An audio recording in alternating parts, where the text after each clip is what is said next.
Hi friends, welcome to my YouTube channel RRD tech in Telugu. Today topic వచ్చేసి చనిపోయిన వ్యక్తి పేరు మీద ఉన్న సిమ్ కార్డ్ మళ్ళీ మనం ఎలా తీసుకోవాలి ఈ వీడియోలో తెలుసుకుందాం.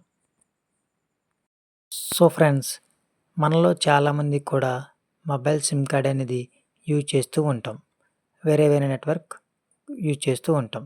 సో ఆ సిమ్ కార్డ్ అనేది చాలామంది వేరే నెట్వర్క్ నుంచి చేంజ్ అవుతూ ఉంటారు. సో ఫ్రెండ్స్, ఇక్కడ బాగా గుర్తుపెట్టుకోండి, ఫ్రెండ్స్ ఐడి ప్రూఫ్ మీద అలాగే వేరే ప్రూఫ్స్ మీద సిమ్ కార్డ్ అనేది యూజ్ చేస్తూ ఉంటారు. సో సిమ్ కార్డ్ అనేది 18 ఇయర్స్ వచ్చాకే సిమ్ కార్డ్ ఎలిజిబిలిటీ అనేది ఉంటుంది. సో ఇక్కడ చాలామంది కూడా పేరెంట్స్ ఐడి ప్రూఫ్ మీద సిమ్ కార్డ్ అనేది తీసుకోవడం జరుగుతుంది. సో ఫ్రెండ్స్, సమ్ రీజన్స్ వల్ల ఎడ్యుకేషన్ కోసం అలాగే చాలామంది బ్యాంక్ సర్వీస్ కోసం సిమ్ కార్డ్ అనేది తీసుకోవడం జరుగుతుంది. అండ్ అలాగే వాళ్ళ పేరెంట్స్ అండ్ వాళ్ళ ఫ్రెండ్స్ రిలేటివ్స్ ప్రూఫ్ ఐడి మీద సిమ్ కార్డ్ అనేది తీసుకోవడం జరుగుతుంది.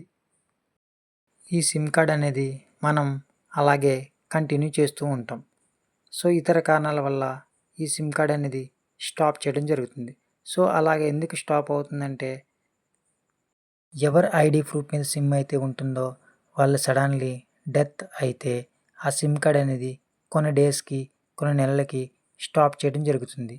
గవర్నమెంట్ గైడ్లైన్స్ ప్రకారం డెత్ సర్టిఫికేట్ అనేది మీ దగ్గరలో ఉన్న ఎనీ మొబైల్ నెట్వర్క్ స్టోర్కి తీసుకుని వెళ్తే సిమ్ కార్డ్ అనేది మీ నేమ్ మీద ఉందా లేదా వాళ్ళు చెక్ చేసిన తర్వాత, ఎవరైతే పర్సన్ డెత్ అయ్యారో వాళ్ళ పేరు మీద సిమ్ కార్డ్ అనేది ఉంటే అది మొబైల్ ఆపరేటర్ చెక్ చేసిన తర్వాత డెత్ అయిన person death certificates and also వాళ్ళ ఐడి ప్రూఫ్స్ అలాగే ఫ్యామిలీలో ఎవరైనా సరే వాళ్ళ ఐడి ప్రూఫ్స్ తీసుకుని మీ దగ్గరలో ఉన్న ఎనీ మొబైల్ నెట్వర్క్ స్టోర్కి విజిట్ చేసిన తర్వాత వాళ్ళు ప్రాపర్ డాక్యుమెంట్ చెక్ చేసి కొన్ని నెలలకి సిమ్ కార్డ్ అనేది మీ పేరు మీద చేంజ్ అవుతుంది.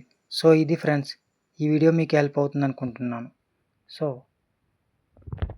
మీకు ఈ ఇన్ఫర్మేషన్ నచ్చితే like and share, subscribe RRD tech in Telugu.